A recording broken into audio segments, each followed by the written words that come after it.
dengan amanah.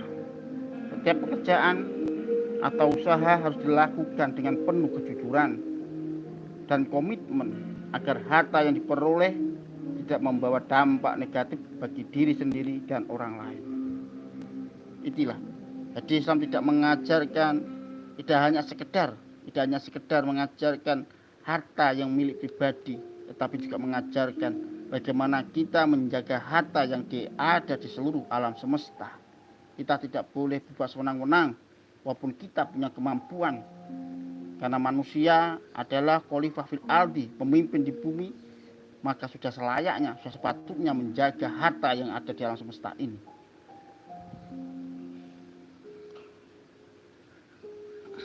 Bekerja dengan amal. Setiap pekerjaan atau usaha harus dilakukan dengan penuh kejujuran dan komitmen agar harta yang diperoleh tidak membawa dampak negatif bagi diri sendiri dan bagi orang lain. Inilah bagi orang lain.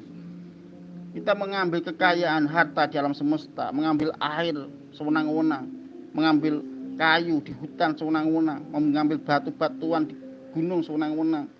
Apapun bentuk sewenang-wenangan kita dalam mengambil secara berlebihan, eksploitasi secara berlebihan di alam semesta adalah suatu tindakan yang jauh dari ajaran agama Islam. Maka Islam menjaga keseimbangan alam semesta yang ada di alam semesta ini supaya apa? Supaya seimbang. Tidak terjadi eksploitasi yang berlebihan yang mengakibatkan kehancuran alam semesta ini.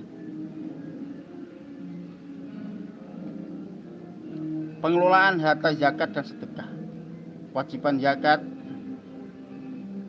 merupakan salah satu rukun Islam yang berfungsi untuk membersihkan harta dan mengurangi kesenjangan sosial. Ya, ini apalagi di bulan Ramadan ini ya. Bagaimana kita diperintahkan bagi yang mampu untuk melakukan apa? Mengeluarkan zakat fitrah di bulan puasa ini. Sebelum kita menghadapi atau melakukan, yaitu bentar lagi, yaitu di hari raya Idul Fitri. Jadi melakukan sholat hari raya Idul Fitri.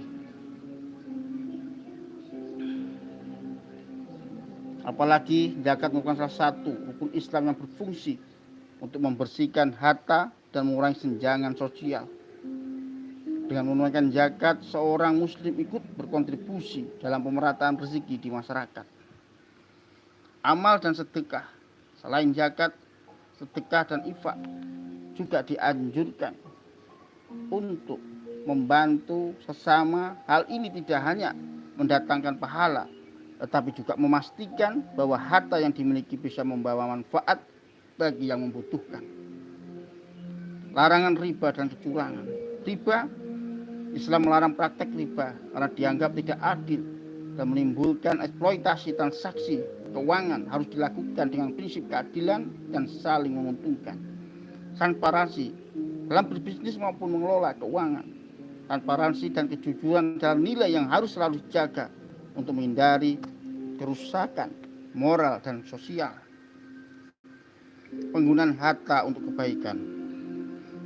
Investasi sosial menggunakan harta untuk kegiatan yang bermanfaat seperti pendidikan, kesehatan, dan pembangunan masyarakat merupakan wujud nyata pengelolaan harta yang bertanggung jawab. Keseimbangan dunia dan akhirat dengan menjaga dan menggunakan harta sesuai dengan tuntunan Islam. Seorang muslim tidak hanya memperbaiki kondisi hidup di dunia, tetapi juga mempersiapkan bekal untuk kehidupan di akhirat. Inilah bagaimana harta yang kita miliki adalah sebuah tanggung jawab kita di dunia dan nanti akan dipertanggungjawabkan, akan dihisab setelah kita meninggal di dunia ini.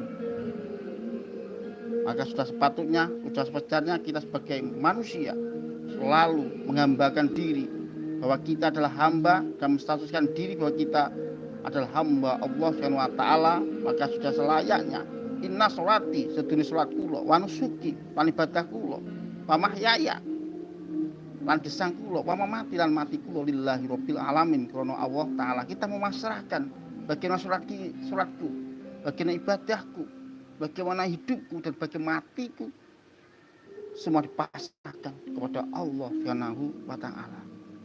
maka sudah selayak